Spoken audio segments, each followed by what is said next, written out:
So could we finally see the housing market crash? Yes, my friends, after months and months of videos and predictions, could things now actually be turning towards an eventual market crash? Will all the people who constantly oppose that notion, who think a market crash is impossible due to high demand and not enough houses on the market, which is all fair statements, be proven wrong, and the average house price in the UK continue to skyrocket into the atmosphere? Well, my friends, in today's property update video, we will look exactly into that, along with some other important news that has recently dropped that you will want to know, you need to know, so you can make your own informed decisions. And if you at any stage in this video want to support this channel or find anything useful, then simply smashing that like button would be greatly appreciated.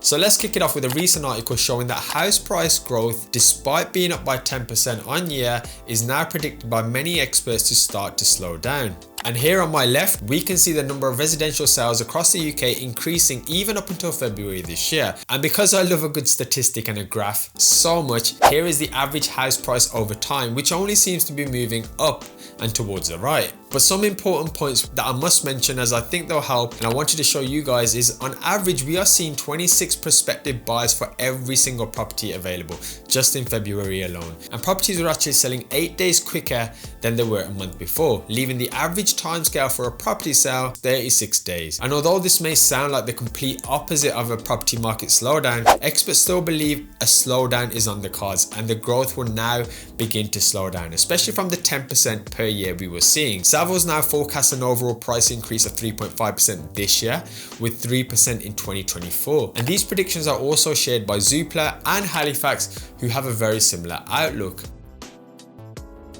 Next, it's important to look at the mortgage rates. We know about the cheap lending we've all been given access to in recent years. And although some decent lender options are still available on the market, we know that interest rates are beginning to increase, with the government now trying to slow down the economy and deal with inflation. How appealing will this now be to prospective buyers, therefore, is yet to be seen, with no real data currently out there based on this information. But there is definitely a huge tendency for people to fix in their rates, which has already started happening, with the anticipation of higher interest rates on the horizon in 2022 alone.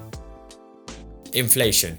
Now, inflation sits at 5.5%, with experts saying it could reach 9% in the future. In fact, they're saying that it could hit that this year. And add to that the lack of wage rises in comparison to asset prices rising, and the cost of living simply going through the roof, real life inflation is really hitting our wallets hard.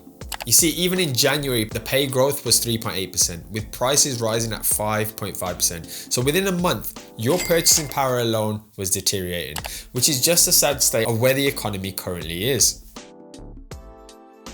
And moving on from this, I stumbled across this article about rents becoming cheaper than mortgage repayments for the first time in 14 years. That's probably raised a few eyebrows. You see, the average monthly repayment for a 20% deposit is currently £870, whereas this is set to rise to more than £1,000 for new mortgages by the start of 2023. And here is another chart to show the monthly cost of rent and monthly mortgage payments, in case any of you are interested and love a good graph like myself. Now, one thing mentioned here is that due to a lot of these issues, capital economics believe the housing market could dampen, as first-time buyers would now likely have to wait longer before buying houses due to the cost, and as a result, essentially this could slow down the demand and the housing market, which I suppose makes sense.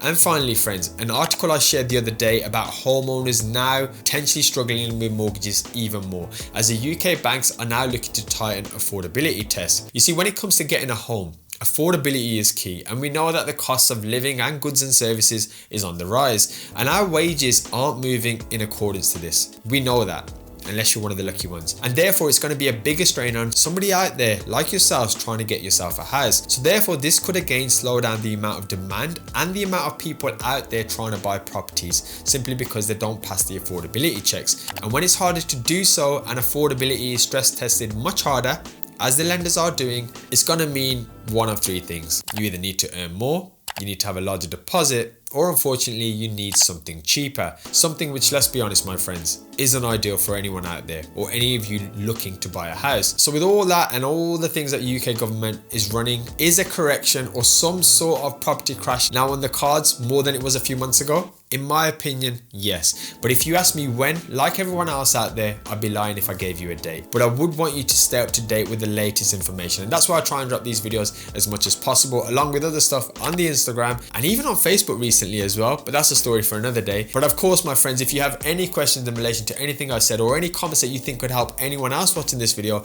I would truly appreciate that. Another thing I appreciate is you guys sticking around when you couldn't be doing anything, but you chose to spend a few moments with me, and that makes you pretty awesome. So until next time, my friends, thanks for watching.